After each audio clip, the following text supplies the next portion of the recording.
အားလုံးပဲမင်္ဂလာပါကျွန်တော်ကတော့အုံရဲဖြစ်ပါတယ်ကျွန်တော်ဒီမှာတော့ Cristiano Ronaldo အကြောင်းလေးတင်ပြပါမယ် Let's go Cristiano Ronaldo 1985ခုနှစ်ဖေဖော်ဝါရီလ9ရက်နေ့မှာ9ရက်နေ့ပေါ်တူဂီနိုင်ငံဖန်ကျဲကျွန်းလေးမှာသူကမွေးဖွားခဲ့တယ်မွေးချင်း၄ယောက်မှာသူကအငယ်ဆုံးဖြစ်တယ် Ronaldo ဆိုတဲ့နာမည်ကိုအဲ့ဒီအချိန်မှာနာမည်ကြီး Hollywood မင်းသားကြီး Ronald Reagan နောက်အမေရိကန်သမ္မတဖြစ်လာသူကိုအရန်ကြိုက်တဲ့သူ့အဖေကပေးခဲ့တာပါRonaldo တော့ကျွန်တော်တို့မြန်မာနိုင်ငံလူတွေကဒိုလေးလို့ခေါ်တယ်။သူ့ရဲ့ငယ်ဘဝမှာ Ronaldo ရဲ့ငယ်ဘဝမှာအခက်အခဲတွေအများကြီးကြုံခဲ့ရတယ်။မိသားစုကိုရှာချင်းနေတဲ့သူ့ဖေကအရက်တောင်လို့ကြောက်ကပျက်စီးပြီး2005ခုနှစ်မှာတည်ဆုံးသွားခဲ့တယ်။သားသမီးတွေလည်းစာဝတ်နေအတွက်သူ့မေကအိမ်ငကားလှည့်ပြီးထမင်းချက်နဲ့တန်ရှင်းလုံရင်ဝင်ငွေရှာခဲ့ရတယ်။ Ronaldo ကဘောလုံးဝါသနာပါခဲ့တာပေါ့။သူက Ronaldo ကငယ်လေးရသူကဘောလုံးဝါသနာပါခဲ့တယ်။သူ့ဖေကဘောလုံးကလပ်အတင်းတခုလေးမှာသူတို့သွားကြည့်မယ်ဆို Cristiano Ronaldo ကိုခေါ်လာလိမ့်ရှိတယ်။သူကအဲ့နေရာနေစပြီးသူကသူ့အသက်10နှစ်မှာဘောလုံးကိုသူကနှစ်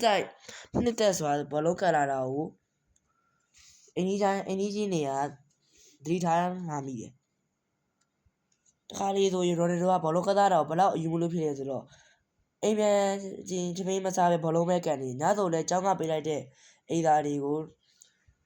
ဘောလုံးကပ်ပြီးမှသာအလုပ်လေးရှိတယ်။သူ့သား16နှစ်ရောက်တော့သူ့ရဲ့ဘောလုံးအ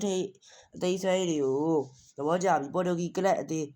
Sporting Lisbon ကခေါ်ယူကစားစေတယ်။အဲ့ဒီနှစ်မှာပဲသူ့ရဲ့ကလပ်တင်းနဲ့အင်္ဂလန်ကManchester United ကချန်ပီယံ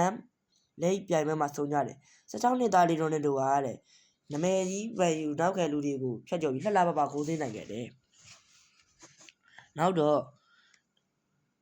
ဘောလုံးထိပ်အခြေလုပ်သိမ်းမျက်နှာတွေကိုမြင်ခဲ့တဲ့မန်ယူဘောလုံးသမားတွေကအဲ့ဒီပွဲပြီးမှသူတို့ရဲ့မန်နေဂျာကြီးဖာဂူဆန်ကို Ronaldo ကိုအမြန်ဆုံးဝယ်ဖို့သူတို့တိုက်တွန်းကြတယ်ပေါ့နော်ဖာဂူဆန်ကိုယ်တိုင်ကလည်း Ronaldo ရဲ့ခြေစွမ်းကိုကိုယ်တိုင်မြင်ပြီးတော့မြန်ထက်ပဲဘီဒေးပေါင်း12တန်းပေးပြီး Cristiano Ronaldo မန်ယူအသင်းအတွက်ဝယ်ယူလိုက်တယ်လေအဲ့ဒီကအသက်16နှစ်သားဘောလုံးသမားလေးတယောက်ကိုဒီလောက်ဈေးကြီးပြီးဝယ်ခဲ့တာကကမ္ဘာဘောလုံးလောကမှာပေါ့နော်ဈေးမြေဆုံးစံချိန်တင်ခဲ့တယ်အဲ့ဒါက2001ခုနှစ်မှာRonaldo ဟာမန်ယူအသင်းရောက်လာပြီး2004ခုနှစ်အင်္ဂလန်ရဲ့ FA Cup ဘောလုံးဗိုလ်လုပွဲမှာမန်ယူအသင်းအတွက်3ဂိုးစရိုက်ဂိုးသွင်းပေးခဲ့တယ်ပြီးချန်ပီယံဆုဖလားကြီးကိုလည်းစုကူးပေးနိုင်ခဲ့တယ်2008ခုနှစ်မှာမန်ယူအသင်းက Ronaldo ကိုပေါင်31တန်းနဲ့9နှစ်စာချုပ်ထပ်ချုပ်ခဲ့တယ် Ronaldo ဟာမန်ယူအသင်းကို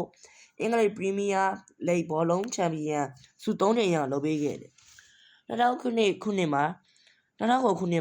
Ronaldo ရဲ့ဘောလုံးစွမ်းရည်အတော်ကျဆင်းသွားခဲ့တယ်လို့ပြောကြတယ်ပေါ့နော်အကြောင်းကတော့သူ့မေကရင်သားကိစ္စဝေဒနာခံစားနေရလို့သူ့ဖေကလည်းအရက်သွင်းလို့ကြောက်ကယောဂနဲ့ကွယ်လွန်သွားခဲ့ရလို့ပါကျွန်တော်ဒီလိုမျိုးအကြောင်းကြားရတာကျွန်တော်လည်းစိတ်မကောင်းပါဘူးနော်ဒါပေမဲ့ Ronaldo ကစိတ်စင်းတော့ကတွေဖြေပြောင်းဖို့ဘောလုံးကိုအရေးတက်ပိုးပြီးဆွဲရှိတဲ့သူကပိုကြိုးစားခဲ့တယ်နောက်တော့2009ခုနှစ်မှာစပိန်ကကဘာကျော်Real Madrid အသေးကြီးကိုလည်း Ronaldo ကိုဒေါ်လာ131တန်းပေးမန်ယူအသင်းကနေဝယ်ယူလိုက်တယ်အဲ့ဒီချိန်ကကြေးသားဘောလုံးသမားတယောက်ကိုဝယ်ယူခဲ့တဲ့အမြင့်ဆုံးကြေးပဲRonaldo ကကမ္ဘာ့အကောင်းဆုံးဘောလုံးသမားဆုကို3ကြိမ်ရခဲ့ပြီးယနေ့ကမ္ဘာမှာဝင်ငွေအကောင်းဆုံးအားကစားသမားအဖြစ်ရပ်တည်နေတယ်ပေါ့နော်Ronaldo ရွှေဘောလုံးတော့အဲ့လိုမျိုးဟာတွေလည်းရတယ်နောက်တော့ Golden Boot ရွှေမတက်တွေလည်းရတယ် Premier League အကုန်လုံး UCL ဆုဖလားပေါင်းရောက်တာ Ronaldo ကရရှိခဲ့တယ်ပေါ့နော်Ronaldo ရဲ့သူ့ရဲ့ကောင်းတဲ့အကျင့်တွေကကျွန်တော်တို့လည်းအတူယူတင်တယ်သူကအကိုအရက်ဒေတာလုံးဝမတောက်စားဘူးဆက်လက်ကိုလည်းလုံးဝမတောက်တတ်ဘူးเนาะတတူးတွေလည်းသူ့ခန္ဓာကိုယ်မှာထိုးလာတာမရှိဘူးเนาะကျွန်တော်လည်းအဲ့အရာကိုလုံးဝသဘောကျတယ်သူဘာလို့ဆက်လက်နဲ့အရက်ကိုမတောက်လာလဲဆိုတော့ဆက်လက်ကသူဘောလုံးကန်ရင်အမောမခံနိုင်ပါတော့လို့ဖြစ်တယ်အရက်ကတော့သူ့မိကအရက်နဲ့တည်ဆုံးသွားတာဖြစ်တဲ့အကြောင်းသူအရက်ကိုစိတ်နာလို့လက်ပြားနဲ့တော့မထီဘူးဟုတ်ကဲ့ကျွန်တော်ဒီနေ့မှာတော့Ronaldo ရဲ့အကြောင်းလေးသိဆက်ပြတာဖြစ်ပါတယ်ဒီဗီဒီယိုလေးကျန်နေတိုင်း